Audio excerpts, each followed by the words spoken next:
तीन demon slayer रात के टाइम जंगल के थ्रू मिशन पर जा रहे होते। जैसे नॉर्मल पेट्रोलिंग, ये तीनों एक नॉर्मल रैंक्ड डीमन स्लेयर है। कोई हाशिरा नहीं है।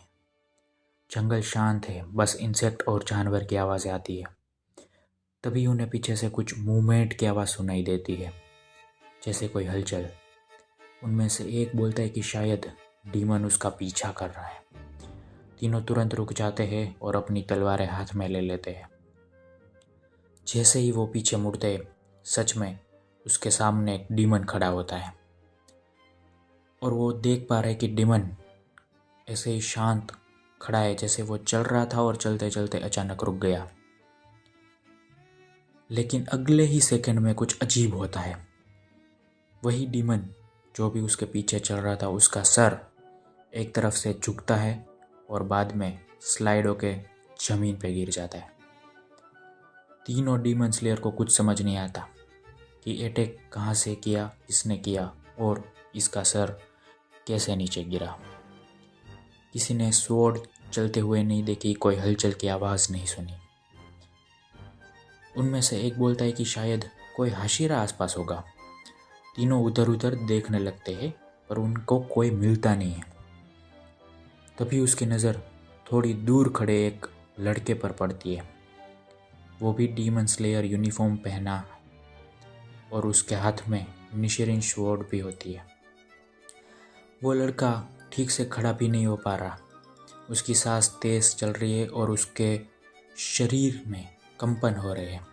अचानक से वो लड़का खांसता है और उसके मुंह से खून की उल्टी होती है। यह देखकर तीनों स्लेयर उसके पास भागते हैं। उनमें से एक पूछता है कि ये डीमन को क्या उसने मारा है, लेकिन लड़का तब तक बेहोश हो जाता है। कोई जवाब नहीं देता है और वो नीचे गिर जाता है। वो तीनों डीमन स्लेयर्स उस लड़के को बटरफ्लाई मेंशन में लेके जाते हैं उसका इलाज करने के लिए। डॉक्टर चेक करने के बाद बताता है कि लड़के के शरीर पर बहुत ज़्यादा फिजिकल स्ट्रेस हुआ है, जिसकी वजह से उसके मसल्स स्टिफ हो गए हैं और नॉर्मल से ज़्यादा डैमेज हो गए हैं। उसने अपनी शरीर की लिमिटों से ज़्यादा पावर का यूज़ एक ही साथ में कर दिया हो, ऐसा लगता है। इसकी वजह से ही उसको खून की उल्टी हो रही थी। डॉक्टर ये भी कहता है अगर ये लड़का दोबारा ऐसे करेगा तो उसकी जान को भी खतरा हो सकता है। पर वहाँ पे किसी को भी कुछ नहीं पता कि असल में हुआ क्या था। लगभग 45 मिनट्स तक बेहोश रहने के बाद बिना किसी की मदद के वो लड़का फिर से खड़ा हो जाता है, जैसे कुछ हुआ ही नहीं है।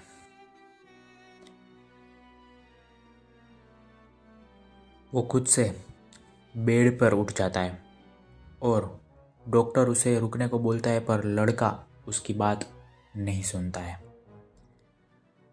वहीं जब वो तीनों डीमन स्लेयर्स उसके पास आते हैं और उसको पूछते हैं कि आखिर वहाँ पे हुआ क्या था, वो डीमन को किसने मारा, तुमने वहाँ किसी को देखा था?